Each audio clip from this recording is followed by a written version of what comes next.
before we jump straight into my feelings of how I feel about this, which, yeah, that doesn't make any sense. Such strong feelings. Hey everyone, and welcome to today's video. Today we are going to be doing a full review on the e.l.f. Halo Skin Tint, which I have been testing out all week. This has been a very, very interesting product.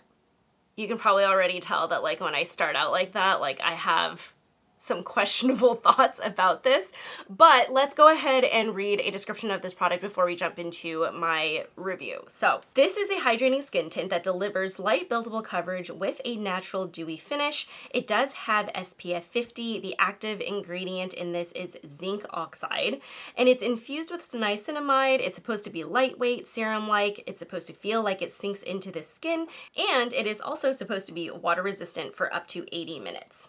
So this product is wonderful, I suspect, for people who are not oily and not pory. But for those of us who are oily and pory, I think you might struggle with this product because I definitely did this week. So let me talk first about the texture of this product as I apply it to my face, because I think it'll be kind of helpful to just see it in action. I'm gonna go ahead and just pin my hair back really quick. Hang on. The instructions are really interesting on this product because it says like, oh, take 5 drops of this product and apply it to your face. And I'm like, 5 drops?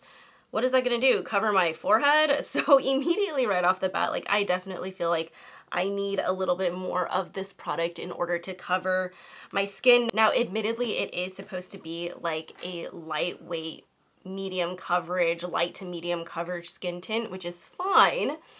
So I'm just gonna go ahead and do a little more than what they say just because 5 drops will not cover my entire giant head. And as you can see, this does smooth really well into the skin, but it really doesn't offer that much coverage. And then once I finish my forehead, we are going to zoom in on my pores because I want you guys to see kind of where all of the issues come into play. So the first thing that I want to point out is obviously like this hasn't done a great job of covering my redness, which is fine. It's a light medium, you know, skin tint, so I can't really expect it to. But what I want you to notice here is how giant my pores look.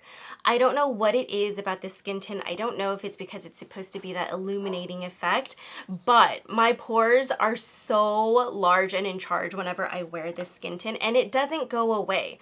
The problem actually gets worse, right? So like if you're someone like me where you don't have perfect skin, you have redness and you have pores and you're trying to cover that up, let me show you what happens when we add in a second layer, because you're all of a sudden just gonna see like, oh no, it doesn't get better, the pores just get progressively worse. And the funny thing about this product too is that like when I first started wearing it and testing it out, I was like, okay, maybe my skin is just really clogged. And so I actually went to go get a facial in the middle of the week while I was testing this out, because I was like, okay, well maybe it's just me, you know, like maybe it's a problem with, hello, it's me, you know? But after my facial, and this is post-facial, by the way, it's only been a few days, it still looks like crap on my skin, and I cannot get this skin tint to look good no matter what I do. I just feel like when I'm sitting there, even without looking in a mirror, I just feel like my pores are saying hello to everybody that's like saying hi to me in my face. Like it's just, hi, I'm Danette and I have pores.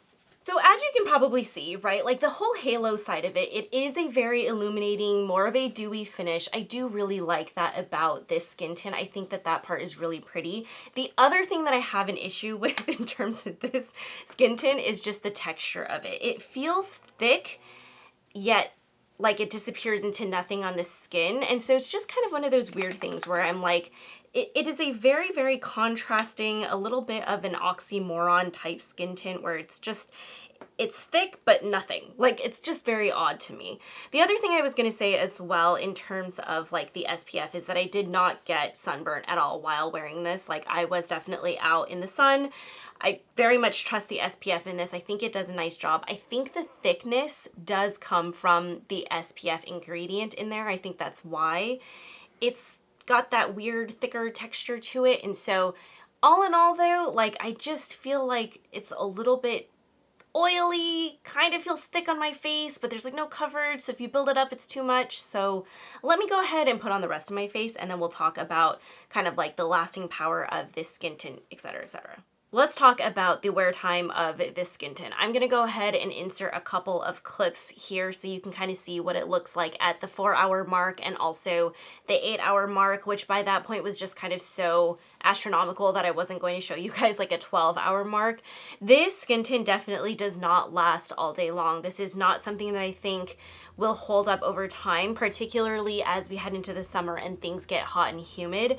Admittedly, okay, e.l.f. did not say that this is a long wear skin tint, so I don't really feel like I can fault it on that, but as you guys know, I really want my products to be able to at least last about 8 to 10 hours in terms of wear time and like looking good on my face, mostly just because I have really long work days and so I can't be bothered during the day to have to go and like do touch-ups, etc, etc. So wear time for this skin tint also wasn't all that impressive for me. The one thing I will say about this product is that if you are layering cream products or powder products over this skin tint, things do actually blend in really nicely to the face. You can see that I actually did put quite a bit of powder on my face. I have the Nabla Close Up Baking and Setting Powder to try and attempt to cover my pores on my face. I do think that this powder actually did help with that. You can actually see that some of it looks a little bit smoothed over, but even in the studio lights, like you are picking up on the pores on my face, and so that is always just going to be a struggle with this. I will say powder looks beautiful on top of this. I am wearing powder bronzer, powder blush, and a powder highlight, and so all of that blends in really nicely. Concealer blends in really well on top for the most part. If you don't cake too much of the skin tint on, if you just allow it to be a one very thin coat, then everything works well. If you start to add layers, then things start to feel a little more cakey on your face when you add concealer and powder on top of it. So that's just how it feels to me. It doesn't necessarily feel lightweight on my skin. Like this to me does feel like I am wearing sunscreen, and so that whole light finish thing, I'm a little bit like, not so much. But again, I think it's the SPF that causes that thickness. Okay, like a really good reviewer, I completely forgot to say in the beginning exactly how much product you get, what shade I have, blah, blah, blah. So I have 8 neutral or 8 medium neutral, and I actually do think that you will be able to find a shade range that matches you.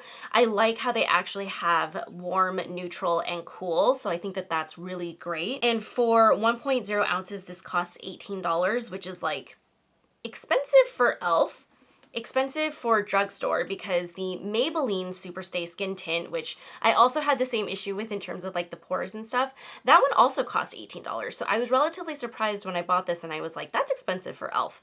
Again, I think it's probably because of the SPF and probably the ingredients that are in here, but having said all of that, okay, this is on the more expensive side of the drugstore, which is fine. It's obviously not as expensive as some of the other skin tints that I've tried before in the universe, but I struggled with this one mostly just because of, again, the fact that it was thick but not that much coverage, the fact that my pores are out in just about every single time I wear this, like, this was one that I just struggled with. Okay, so all in all, would I recommend this skin tint? I think you guys can probably tell throughout this video I wasn't thrilled with this product. Like, the price point is a little bit high for e.l.f. The performance of it wasn't really up to what I prefer from e.l.f. as well.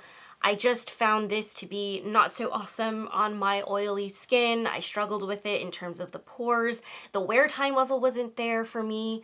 So even though the finish of it is like pretty and illuminating, I just don't know that I can give this a thumbs up if you have skin that is anything like mine. Now, if you have been blessed with maybe skin that is, you know, no redness, your pores are really small, maybe this would work for you. I also feel like this would cling to dry spots. Like, that SPF really just doesn't do it any favors. And so, I don't know. I have a hard time really kind of making peace with this skin tint, which I feel really bad saying on camera and now online. But that is my honest truth, and that's how I feel about it. So, take from this video what you will. Sorry, e.l.f. I don't know. Anyway, if you guys enjoyed this video and if you enjoyed this review, please feel free to like this video, subscribe to our channel, and also follow us over on Instagram if you haven't already, and I will see you guys in next time's video. Thank you so much for watching. Bye.